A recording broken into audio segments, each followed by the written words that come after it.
University of Louisville understands that their students come from diverse backgrounds with aspirations, drives, and needs to match. With more than 50 online programs in areas like business, education, social work, engineering, and more, UofL provides students with a multitude of career advancing options and flexible coursework. Students can complete their coursework from the comfort of their home or on the go via mobile apps. Learn more at louisville.edu/online. That's louisville.edu/online.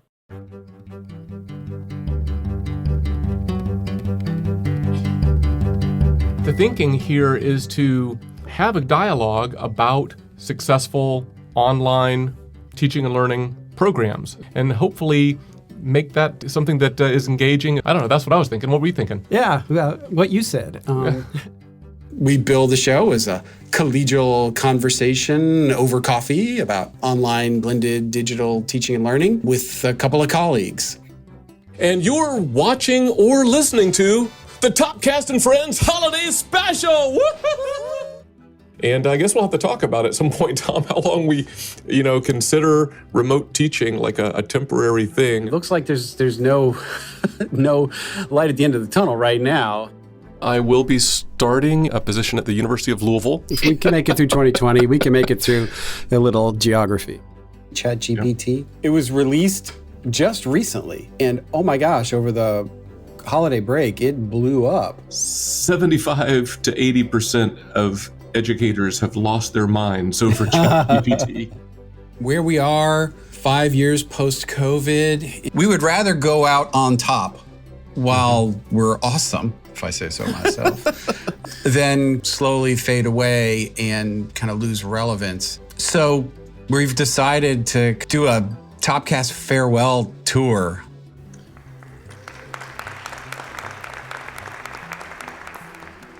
Not used to people clapping. No, just us in the little studio clapping for ourselves. Oh, that was so good. Yeah. You did so good. I like it so much.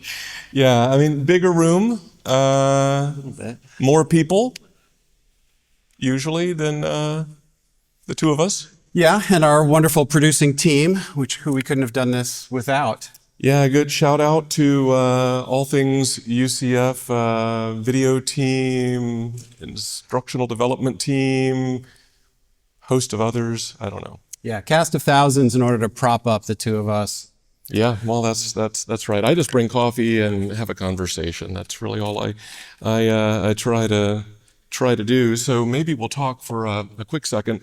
We thought we don't expect that everybody here knows what in the world we're up here doing. We're not quite sure what we're up here doing, but we thought we might do a little level setting for just a moment on kind of what this is all about, what it has been, and then hear from us, because, hey, we've never interviewed each other before. We'll do that like in a chess clock, kind of put a 1-minute timer on each other for bam, bam, bam, bam, bam.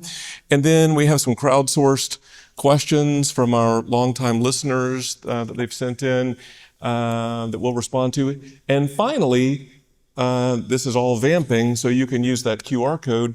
We'll respond to questions that you've submitted live here. We'll try. I mean, we're prepared to say, next? Yes. All right, so for one final time, Kelvin, what's in the thermos? Well, first, the thermos is back. The thermos is back, The thermos is back. We've been remote for a while, so here we are having a communal shared cup of coffee. Can't wait to see what this tastes like. I've had worse. That's not bad. Praise. That's right. Our coffee today, Tom, comes to us from the northern region of Thailand. It's from a U.S. Importer called Lana Coffee in California. They source from northern Thailand. You might remember that our very first shared cup of coffee in the audio booth was a Thai coffee. It's not this coffee, but it was a Thai coffee. And at the time, it was, the roasters gave it a name. They called it khao jai, which is a Thai phrase, which often is translated to understand. Or I recently learned it actually literally means to enter the heart of another. And we talked about the importance of seeking to bring more understanding to the field of online and digital learning. And we've been doing that for well nigh unto 10 and a half years now. Yeah. How about that? So full circle, here's the tie. So that was the most beautiful connection you've ever heard. So was. I don't even know that I'm going to ask you how the connection was. But how's the coffee? The coffee's excellent, and I actually think I understand the connection for 10 and a half years in the making, folks. That's awesome. I finally got one. Yeah. All right. So for those of you who maybe haven't been regular listeners or maybe just have never even heard of TOPcast before, we thought we would just do a quick sort of recap of just what this is. Yep. So I think we've hinted at this already, but for 10 and a half years, we have been doing a podcast that I would say we've been seeking to elevate views of online education in a format that we've called a collegial conversation over a shared cup of coffee. So yeah, we started, as we've said, over 10 and a half years ago in May of 2015 with a monthly release. So we did it once a month back then. We tried to format it so it would be very short, consumable. With a few exceptions, our episodes tend to run somewhere around 30 minutes-ish, sometimes more, sometimes less, but you could eat a sandwich at your desk or finish it on your commute or something. We shifted in January of 2020 to 2 episodes a month, where the middle episode, the one in the middle of the month, was an interview with some notable in the field. Yeah, and throughout that whole process, OLC, the Online Learning Consortium, has been a great partner helping promote the show as a community resource right from the beginning, and even granting us space for many years right outside in the bay room of the Swan and Dolphin Hotel for recording interviews. We've done a couple of smaller, not in venues quite this large, but smaller recorded live sessions, that kind of thing. And so round of applause for OLC and their partnership. So as we said, this is our last episode. We announced back in May of 2025, which was our official 10-year anniversary, that we would end with episode 200, which you are listening to right now, and that this will release in January of 2026. So if you haven't gotten enough of us today, you can hear it in Hard to imagine that I know. could possibly be the case. You can hear it in your podcast feeds in January. And put it on auto repeat. It'll help the numbers go up. Keep us around. Something like that.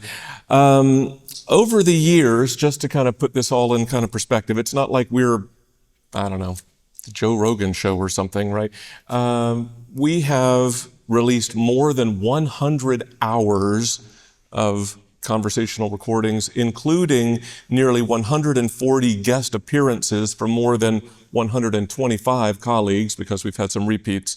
And those colleagues have come from roles such as online faculty, instructional designer, chief online learning officer, and more related to the field of online and digital education. Yeah, and I would think at its height, we would have somewhere in the neighborhood of 3,000 plus downloads a month-ish. It goes up and down. Yeah. All right, so as Kelvin said, we've had 125 different guests and 140 different interviews, but we've never interviewed each other.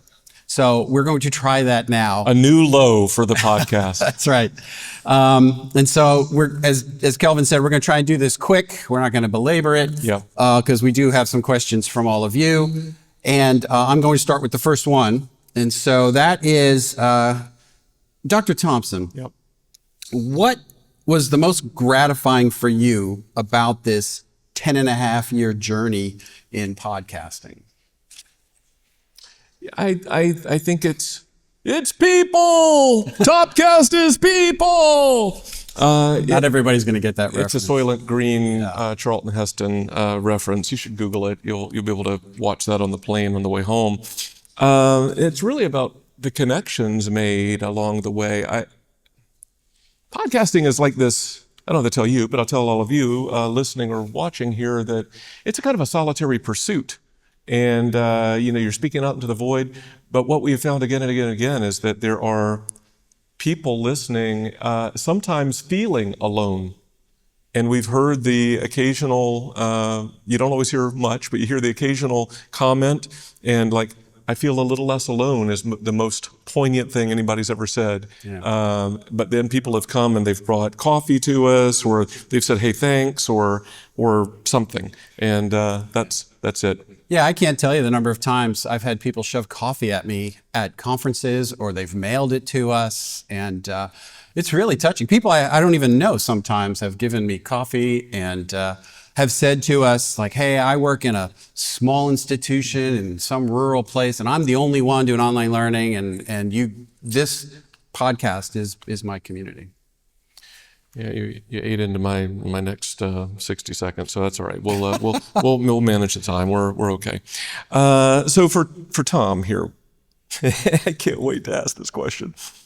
What is one of your favorite gimmicks that we've employed, either once, never to be seen again, or many times, and whether successful or not on this podcast over the last 10.5 years? And just in case you might have forgotten, some of those might be, it's an audio format, so we sometimes talked about, the retractable roof in the studio, the dulcet gurgles of the coffee being poured into the cup, which then we turned into a shtick about the house band called the Dulcet Gurgles, listener engagement stuff, all kinds of gimmicky stuff. I know how much you love this stuff. What was your favorite, Tom? Yeah, well, I guess I don't even need to answer it because Kelvin's answered his own question. That's what I do, Tom. I guess maybe two. One is we kind of got into the habit of annually every year around the start of the next sort of year of podcasting in May for us, doing some sort of a gimmick. Like we would have like the 6 deadly sins of online learning. And that was kind of a nice way for us to kind of frame what was on our mind at the moment. And I really liked that because I thought it was catchy. Mm-hmm. And as Kelvin will tell you, I am a big fan of the BuzzFeed catchy headline. And those were the closest I could come to that. But maybe a close second would be the holiday specials that we did. Yeah, those were fun. Those were a couple episodes that did exceed the 30-minute target. Including and they exceeded the limits on fun. Including the dulcet gurgles, of course. Of course. Yeah. What do you got, Tom? All right. So this is maybe a little more serious question. How do you, Kelvin, see educational podcasting changing or evolving in the future? Yeah, that's a good question. I don't know exactly, but I know this. There's all kinds of data that you could look at, and I don't want to get drawn into that so much. I think that what we should pay attention to is the ways in which people in our field can gather and do gather and continue meaningful dialogue, right? So whether that's some kind of occasional video conference gathering of colleagues, or whether it's something that's formal in a conference like this or a spin-off, whether it's technology mediated or an opportunity to gather people in a physical place. I think it's those gatherings. We just need to be attuned to how can we do that as effectively and with as much access to a wider range of diverse colleagues as possible. Okay. That's what I think. I buy it. All right, that's good. Tom, how has carrying out this podcast, having all of these focused conversations with guests and with me, influenced your view of online and digital education? I'm going to go back to that community answer. I think, it's the same reason why we come to events like this at OLC Accelerate, where we can talk to colleagues and learn a little bit. I've learned a lot through the interviews that we've done, but also it's kind of validating that it seems like a lot of us have the same sorts of challenges and issues, and we're confronting the same things. Like we've done a lot of episodes on policy changes and like how are we all going to confront some of these policy changes, or the advent of AI, or probably what we might have been most known for was our field reports during COVID-19 when we were all remote and teaching remote, and we were kind of all in it together. And that was reassuring in some ways. That's good. All right. Here's a very serious question. Of all the coffee selections you brought to the recording table, over 100 hours of recordings, what was your favorite? Whew. They're all my favorite, Tom. What a terrible answer. Yeah. That's kind of like asking what's our favorite guest, right? I know which ones you don't like. Yeah, well, here's what I thought about. I went back and I tried to look at some of the past ones, and there were a couple that were like, nah. But I think like so much of looking back over these past 200 episodes, it's about themes, right? I noticed that I've brought in several different angles of Ethiopian single origin coffees a number of times, Rwandan single origin coffees. So there's a little bit of a tilt to the African coffees, but there's the South American coffees. But then we've had these fewer in quantity, but high quality, like Asian coffees, Indonesian and Thai. So there's a little something special for everybody. But they bring something special, much like our whole community out here. All right. It turned out to be more of a serious answer than I thought. They're all serious answers, Tom. So maybe this will be the last question for us, and then we'll hear from some legitimate colleagues what they've really, less corn-fed questions. Tom, looking back, how different was what happened over the last 10 and a half years in this podcast from what you envisioned when you said, how about you just bring a pot of coffee and we sit down and have a conversation? Yeah. When we first started envisioning the idea of a podcast, we had grand aspirations of produced pieces, and we quickly realized that was not going to be sustainable. What is sustainable is us just sitting down and talking to each other, and Kelvin bringing coffee. And of course, as we mentioned, we have a whole team behind us that helps prop it up. So I think in many ways, the format is exactly what I think we had in mind when we started. I think what's not what we expected was it kind of got bigger than we thought it would get. We've gotten to know so many people. As we've said, we've had thousands of listeners on a monthly basis. And it's kind of weird where like I meet somebody who knows who I am and I don't know who they are because they've listened to the podcast. So that's been really kind of interesting and fun along the journey. All right, on to the crowdsourced questions before we get to our live in the room questions here. You want to ask this first one? Sure.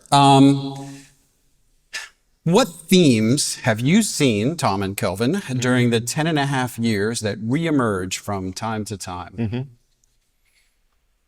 Shall I start? Sure. All right. Answer your own question. I'll answer That's what I do. Well, I didn't ask that question, but we have several themes that seem to reoccur. One is that the student is always the North Star of everything that we do, no matter if it's a technology or policy or whatever that we're talking about.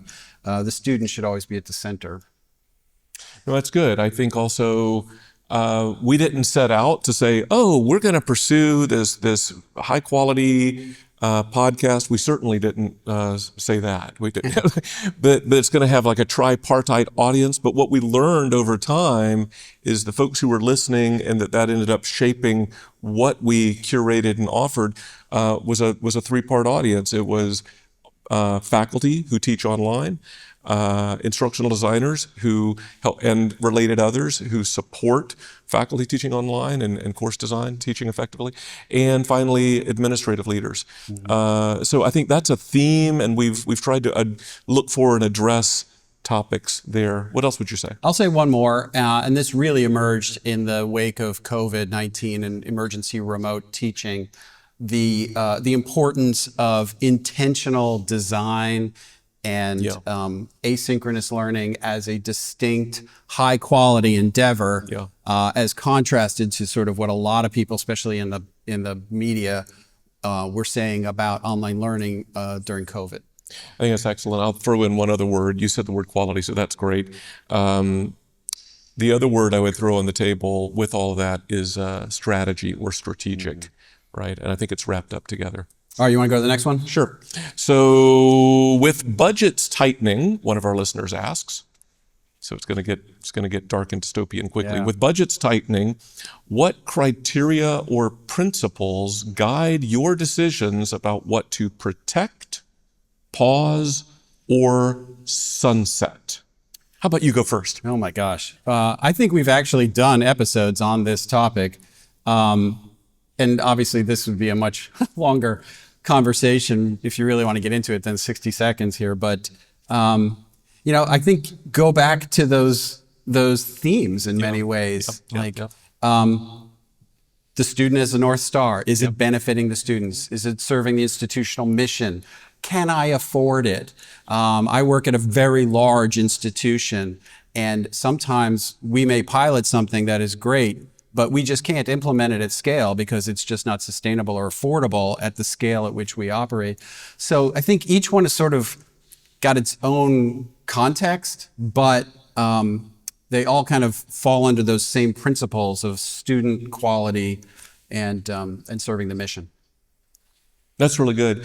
I think the only thing I would do is just peel that onion a little bit and say that I think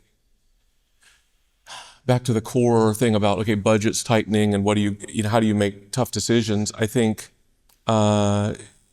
you look for data on the potential efficacy of this thing, whatever it is, to positively affect student enrollment, student retention, maybe in the reverse order. And I would add, as kind of a rudder, an ever-increasing, ever-expansive view of our student demographics, not a narrowing view of I have a Frisbee and I have a backpack and I have a quad.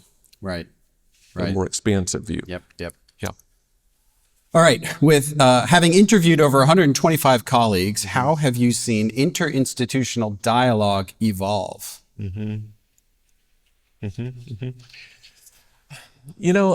I love an interinstitutional dialogue, and I think in our field, once upon a time, I was a K-12 music educator, and the thing about that gig is there's usually one of you in the building, in like the elementary or maybe middle school setting, or maybe two of you in the building if you're in the high school setting because you got band and chorus or something like that. So you're kind of an outlier amidst related colleagues, and the whole like online digital learning thing ain't too different than that, really. And so I think interinstitutional dialogue has been part and parcel with the field all along. So I think we're pretty good at it. But nevertheless, what I find is when you try to affect strategic dialogue and decision making, you can sometimes get pulled into the provincial and the local. And boy, it is so important to keep that network wide outside. So to me, it's not so much evolving as much as trying to maintain. What would you say? Yeah, I agree. I mean, I work at as I said, a large institution. There's like 13 deans at UCF. There's only one vice provost for digital learning. So if I have a question or an issue or something, I'm calling probably somebody in this room who have probably called many times. And I think it's really vital for us to kind of have those networks. I like this question. This next question a lot. This is like, top tier crowdsourcing. No artificial intelligence involved. Maybe, I don't know. It's hard to say. Which guest of those 125, which guest offered up some word of wisdom that had you rethinking something in your world? Yeah, well, let me preface this by saying all of our guests had me rethinking something. I mean, we've had some amazing, 125 different guests. We have a number of sitting university presidents. We've had all kinds of people on the podcast. But I'll pick one. Shuba Kashyap at Michigan, the time we interviewed her, said that when she goes into a new job or environment, she looks at it like she's going to another country. And it's got its own language, it's got its own cultures, its own norms. And I thought, that's really good. And I'm gonna keep that in mind when I'm going into a new situation and try to not impose sort of my frame of reference on it, but just take a minute and observe what that deal is before I start to engage. Yeah, I remember exactly. You know how you can. I remember recording that moment when she said that, like, "Oh, that's so good." Yeah. And I kept it in mind when I went to a new institution. Yeah, very much. I would say we had Casey Green on, I think, twice, and Casey said something that it didn't at the time strike me as like, "Oh, that's so good," but when I step back, I find that I've remembered these words, and I mean, like as early as just recently as within the last month, I was thinking about how they apply. He said that, you know, in higher education, like, okay, let's have a pilot. Oh, the provost wants to do this proclamation, do a thing. And he said, you know, if we're going to be serious about the connecting of teaching to affect student benefit, then we have to be mindful about changing structures and how teaching is viewed and how student benefit is viewed and the data that are collected. And so that structural component, I've been thinking a lot about, and we have to take that seriously. Yeah, that's good. Yeah, I always like talking to Casey. You want to do the last one? Sure. What has the TOPcast community meant to both of you? What are you most proud of? What will you miss most? Wow. I've just really enjoyed the connections with the community, the dialogue, getting to know a bunch of people that I didn't otherwise know, learning a ton. And I think maybe what I'm most proud of is the thing that you mentioned about being able to be the community for somebody who might be sort of on their own in a situation. Not at all what we envisioned or we planned or expected, but I think is probably one of the more meaningful outcomes of this whole 10-year journey. Yeah, what you said. I think that's right. It's people, Tom. TOPcast is people. The people are still going to be there, though. I'm not going to miss that, but I'm going to miss like this. Gotta make the donut. That's an old dated reference too. Gotta make the podcast. And so having these conversations with you, with our producer, Tim Reed, quite usually, or sometimes George Lopez or Christine Kane or Aaron Jose, sitting there and talking about topics that then go out and feed that community. I'm going to miss that. Yeah. But the people are still going to be here. So we all need to stay attentive, right? Yeah. But can I slide something in before we turn to the live questions here? We've joked about like the Dulcet Gurgles house band. We've done all kind of shticky gimmicks around that, especially with 2020, because we all needed something to laugh at. If you were to go to LinkedIn today, to Tom's profile, linkedin.com/n/Thomas-Kavanaugh, no you, or Dr. Kelvin Thompson, you would find a little post to some links to an AI-generated playlist on the themes related to the Dulcet Gurgles Holiday Extravaganza album, or a sing-along songbook of digital learning themed songs for your office party coming up in the next week or two. And in case you haven't seen it, like the Norelco shavings Santa Claus going down the ski slope, the 2020 now classic, aforementioned Holiday Extravaganza album of the Dulcet Gurgles House Band. One of us got into this a lot more than the other one did. Yeah. Tom, there's hope for you yet. That's right. Yeah. One other plug is that we've got just a handful of device stickers down here in the front. If you want one, just come up at the end, and until they're gone, you can have them. All right, shall we move? Yeah, I'm looking please. at this first question, and it's upvoted by a lot. Well, we're going to read it and All right, I'll read it. What is something you never got to say on the podcast? An insight, frustration, or realization about online education that you wish your audience knew? If you only knew what got recorded after we stopped the official recording. The media team here in this room has excellent job security based on some of the candid conversations that we've had. The funny thing is I remember having those candid conversations, but I can't really remember like anything that we said that was like so scandalous that is keeping Tim Reed employed at UCF. Well, you're at Louisville now. That's right. Yeah. I don't know. I mean, we're pretty frank, and we really haven't really done much in the way of editing ever. No. I like to think we've tried to be professional, but I don't think we've censored ourselves too much. No, we've said some stuff in the past that I think has been kind of, bold. Yeah. I remember when was it Western Governors was being pursued by the feds for paying back all this financial aid, and we were pretty bold about saying that's nuts. It ended up being dropped, but at the time it probably seemed controversial. Yeah, I mean, I think that's probably true. Last year, I said some things about what I thought was over-regulation by the federal government. Probably would have been prudent to just keep to myself. More recently, we released an episode, which some people probably wouldn't have, with the title, Managing the Online Expectations of Presidents and Provosts. Yeah. Some people don't think that presidents and provosts' expectations should be managed, but we thought it was a good idea. Yeah, and I think that, so I think in general, writ large, I think we've said what's actually been on our minds. I think so. The things we don't say are the things that we get frustrated about at our own institutions that we just talk to each other about.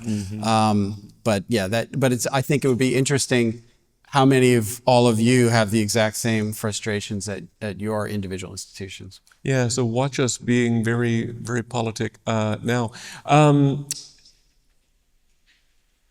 Yeah, so come up after the recording and we'll tell you what some of those things are. But turns out we don't edit technologically, but we edit Apparently live. we do. I mean, it's interesting. You want to do the next? Well, I read the last one. You read this one. All right. So the next one up here is this submitter says, I fully acknowledge the power of AI. I too welcome our robotic overlords. I fully acknowledge the power of AI and that there is no after AI. I have attended a lot of sessions on AI and I need a bit of a break. So perhaps you could talk a bit about trends in online learning beyond AI, not after AI, but beyond AI. Yeah, what a great question. I was having a conversation this week with someone about the future of the learning management system. And believe it or not, it was not about AI. And we were talking about, in some ways, the LMS has become more and more commodified, where no matter which one you use, you can probably accomplish what you need to accomplish. But in other ways, they are differentiating themselves to try to serve specific niches. And going forward, you can sort of see a scenario of interoperability where you may like this platform's gradebook and roster tool, but this platform's quizzes and this one's discussions. And through things like, standard-based integration, plug them all in and sort of Mr. Potato Head yourself a new LMS with components from different providers. I think it's funny. I liked how you drew upon several past TOPcast episodes on the LMS to construct that. But I think that's right? I mean, it was years and years ago. Maybe it was John Mott who talked about the loosely coupled gradebook idea. So that's a good one. I can't not say this. I think that whatever we call it, what we today call online or digital education, will only be as good as we are able to focus on and elevate the truly human. So to what extent we can connect humans to humans in a technology-mediated context, there will be value. Yeah. To whatever extent we start having that breakdown, less so. All right, Probably ought to be heading for the door here. Yeah, I'm going to call an audible. I think we ought to do the second question there. Oh my gosh. So, favorite episode or most listened to, one that didn't age well. Would love to hear TOPcast best of. You tend to track the stats maybe a little more closely than I do. You might know off the top of your head what was the most listened to episode. I do. Yeah. I think it's one of those weird sweet spots of timing and content. Did I just smack the microphone with my? I think I did. That's exciting. Michelle Pacansky-Brock. We recorded probably, well, it was early 2020. And we had the in fact, I think, you know what? We had interviewed her here in November of 2019. And it was, and this is the reason we started doing 2 episodes a month, because we had this backlog of interviews. And we got to Michelle's in the can interview about humanizing online education. We did our wraparound recording and released it as the first episode after shutdown. Oh, wow. And that episode, humanizing online education, ... and remote teaching, Yeah. the most listened to. That's interesting. That Yeah. makes sense. 2 things that, I mean, you needed to hear about humanizing in that moment. Yes. Yeah. Interesting. Yeah. All right. So before we go, I just, I think it's worth just a thank you to everybody who's listened to the show over the past 10 and a half years, who took us along on your dog walks and your jogs around the block, on your commutes. We've heard about a lot of commutes. And, I think we couldn't be more grateful for you listening. Thank you. Yeah. If you're listening to this live or after the fact on the recording, truly thank you. And again, to all the folks who have assisted in any way putting this thing together or promoting it or sharing it with a colleague.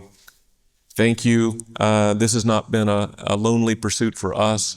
It's been a connecting pursuit. So thank you. Yep. Shall I try to, as we say, put the plane on the runway? Land the plane. All right. Put a ribbon on it. Do that again? Yeah, no, that's Tom enough. just imitated it.